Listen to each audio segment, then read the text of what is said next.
Alrighty, so thanks for everyone coming this afternoon. It's great to see so many great presentations. So today, in terms of an outline, in terms of background, I'll be talking about some of the engagement with current services, how we need to increase reach and coverage of those services to try and get more engagement from smokers, and in particular, our most vulnerable, socially disadvantaged smokers, or low SES, low socioeconomic status smokers. So I'll work quickly through a systematic review that colleagues Veronica Boland had led at NDARC, and then some of the formative qualitative research that we've done to give us an understanding of what low SES smokers actually want in terms of program needs via text messaging. So the first study will look at examine the quit support and factors associated with treatment engagement and alternative treatment options at the moment from low SES smokers. And then the second qualitative study will look and we specifically asked low SES smokers what exactly they wanted help with and needed in terms of how to overcome some of the current obstacles for current treatment services and using a different modality that they'd preferred, which was text messaging. And then I'll quickly run through the study protocol and next steps. So as one of the slides was earlier with mental health, this is very similar, just more broadly for low SES smokers, where you can see that the lowest CFA quintile, that's an area level of disadvantage indicator, has a much markedly higher rate of smoking compared to those that are more privileged in our society. And we haven't done a very good job over time in closing that gap, unfortunately. We need to do a lot more work on that. So the current reach of cessation support needs to increase. This is universal. It's not just a problem that we face here in Australia. For instance, in the US, approximately 2% of US smokers use quit lines, despite the constant push from the Centre for Disease Control to lift it to 6%. Some of our data that we've looked at with NDSHS, so that's our national survey for drug and alcohol, have found about 3.2% of Australian smokers engage with the quit line. And a recent RCT, we completed 1,047 low SES smokers that were enrolled in a program where we offered nicotine replacement therapy and quit line support. Only 31% of those had said that they'd spoke to the quit line previously, and the mean age of participants in that trial were 46 years. So we need to really reevaluate and think about where we move forward in terms of cost-effective methods with high reach, but also have high acceptability among our user groups.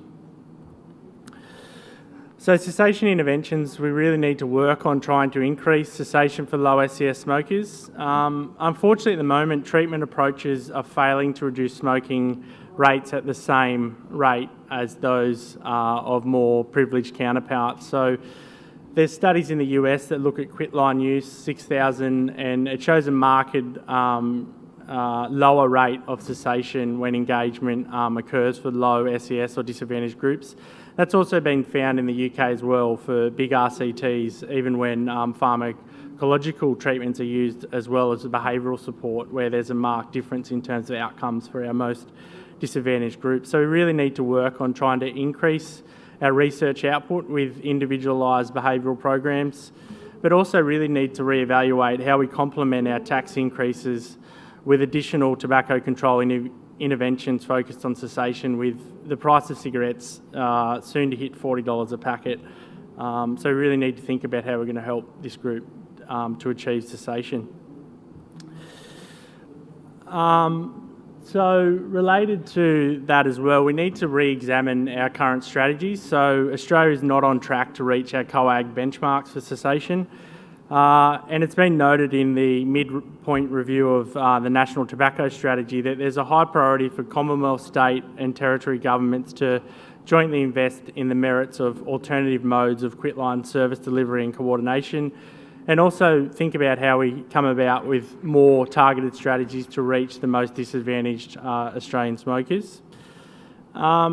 And also it's been recognised for quite some time now that the WHO tobacco-free initiative has really been pushing towards more mobile health-based interventions for smoking, which for at a general population level for smokers, they've found to have high reach, cost-effective, scalable and a sustainable platform for tobacco control interventions, as well as for other health risk behaviours.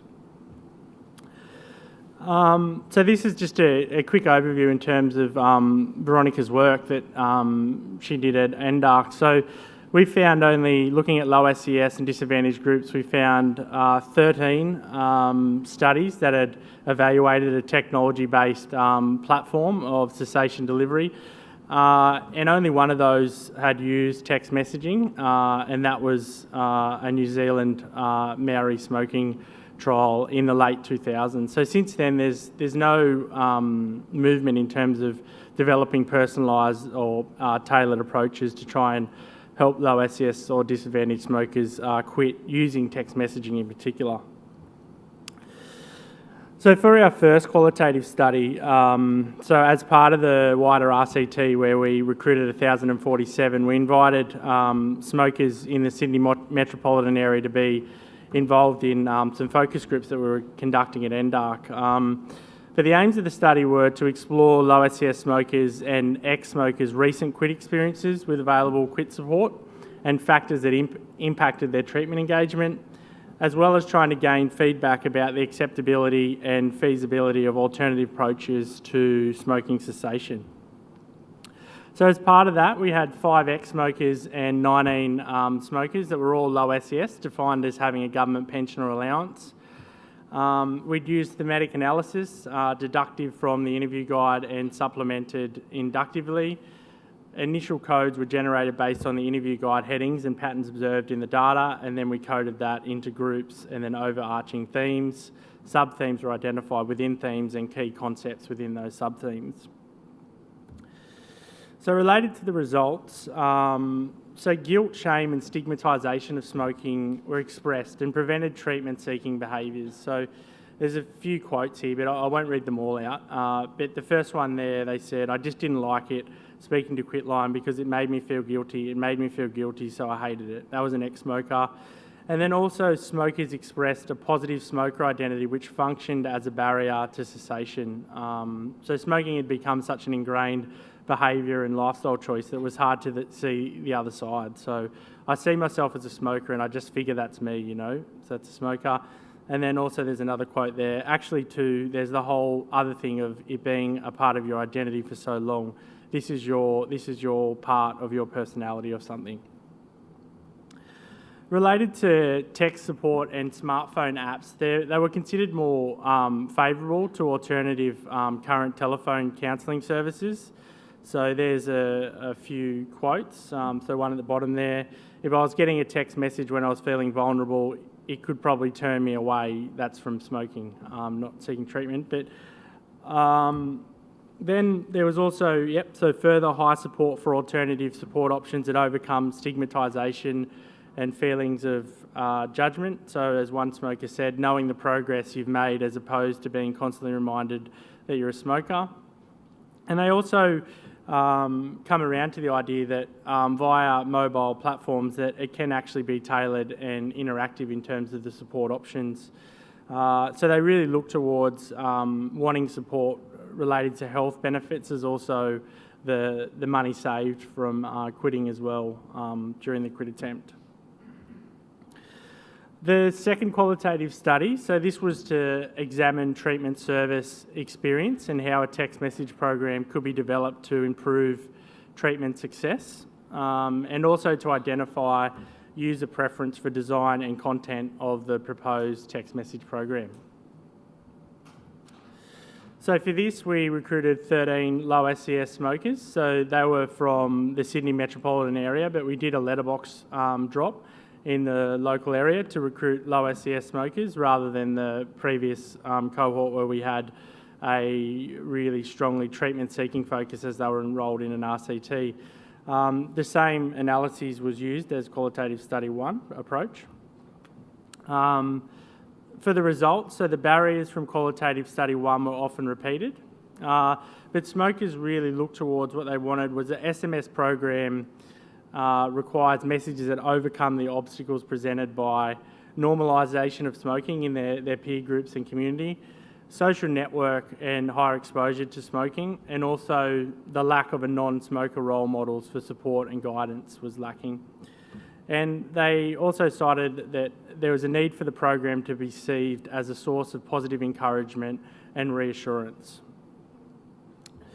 So during the qualitative analyses, we found that, or also the participants were saying that to develop a tailored text message program, it's really important to consider the quit cycle and how this, or the needs of smokers change as they transition through the cycle, so from pre-quit through to preventing relapse at the end. And they really wanted to get support and guidance at each stage to strengthen their non-smoking identity and normalise non-smoking behaviours. So this is a little bit of a complex slide, but it did come out a lot better than I was thinking given the small font, but I can work you through that. So in the middle there you've got the quit cycle, so from pre-quit, decision to quit, managing cravings and preventing relapse. In the blue there, that's some of the feedback that we'd got from low SES smokers in terms of some of the themes that we'd received. We'd also completed an expert advisory group as well, but I haven't had time to include that as well in the actual presentation today. But during the pre-quit phase, they really wanted help to establish self-belief and build confidence. They generally look towards tapering smoking rather than abrupt cessation during the early phase. And they really wanted assistance in terms of trying to raise consciousness of smoking and its role in their lives, given that it's so ingrained and so habitual, trying to substitute and do other things. And then challenge existing beliefs. During the decision to quit, they wanted assistance about setting expectations and knowing what they can expect along the path. Related to managing cravings, they wanted assistance with resisting temptations and cravings, distractions and substitutes, and making sure that they get that assistance when they most need it. And they also talked a lot about making sure that there was positive affirmation and acknowledgement of the rewards and changes and efforts that they were making, and also congratulating them along the way, even on some of the smaller achievements. One of the key things that did come out related to some of the reward-based principles was an idea about, having a piggy bank there about the money saved along the way. And then finally, related to preventing relapse, they really wanted support in terms of, so there's sort of some of the quotes, but just because you trip doesn't mean you fall, and if you have a bad day, recognising that each day changes. So during the pre-quit phase, here's some of the quotes about, as I've touched upon before, with raising consciousness about, the role that smoking said. These are some of the quotes that the participants had. And then also about the decision to quit and making sure that clear about setting expectations of what to expect, as well as the positive affirmation is really important throughout the whole cycle. For managing cravings, as I sort of touched upon before with the larger diagram, they really wanted support with substitutes and distractions, and with preventing relapse in particular, wanted assistance with day-to-day coping. Not every day is the same. Some days are good, some days aren't so good. So just because you trip doesn't mean you have to stay down. So finally, I'm running a little bit short of time, I think, but with the text program, this is where we're at so far. I mean, it needs a little bit more finer analyses, but really with program logistics and functionality, they really were looking for something that was personalised, tailored and customisable and interactive. And the style of messages had to be practical, in the moment, supportive and reward focused. And the format really had to make sure it was quite simple and in its approach. So in terms of where we're at now with next steps, so in the next few weeks we'll be consolidating these findings and we've already started to develop some preliminary text messaging, and the pilot will occur in the next few weeks. So it's been a lot of qualitative work and formative work, but I think it's important to engage with the community and ask what they want, and it's clear that we've got a clearer understanding now, that's for sure. And finally, just big acknowledgements to the NDARC team and the investigators. NDARC's supported by UNSW, and a big thank you to the Cancer Institute for funding my fellowship. That's it, thanks.